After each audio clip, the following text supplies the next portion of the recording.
আর মানুষ অমানুষে পরিণত সামান্য একটা পশু।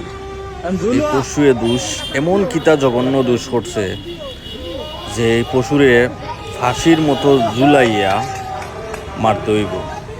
চিন্তা করো, মানুষ দিন দিন এমন পর্যায়ে গিয়ে পৌঁছিছে, মানে মানুষের মধ্যে মানুষত্ববোধ আর নাই।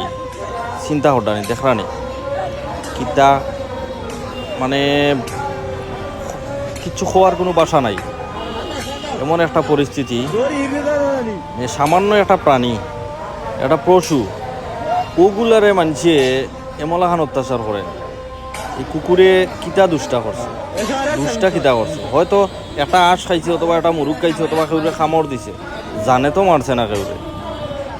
এর লাগি অমলাহান অত্যাচার হতে হইব, একটা পশুরে অমলাহান মারতে হইব জুলাইয়া। আমি জানি না এই ঘটনাটা কোন জায়গার, যে জায়গারই হোক, এই মানুষগুলোরে চিহ্নিত করিয়া কঠিন শাস্তির সম্মুখীন করা হোক। কারণ এই জিনিসটা দিন দিন সমাজে যত ছড়িয়া যার, অত সমাজে অপরাধ, অন্যায়, অত্যাচার বাড়ে।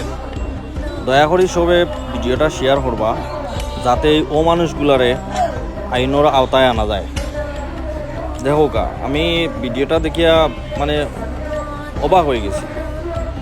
এমন একটা পরিস্থিতির মাঝে আমরা পড়ছি, আইয়া দুই দিন পর এমন একটা ঘটনা আমরা চকুর সামনে আয়, মানে কিছু খোয়ার থাকে না, কোনো কিছু মাথার, কোনো কিছু প্রতিবাদ করার কোনো বাসা নাই। কারণ আজকে কুকুর মারের, কালকে মানুষ মারের, মানে নিঃস্বাধীন কোনো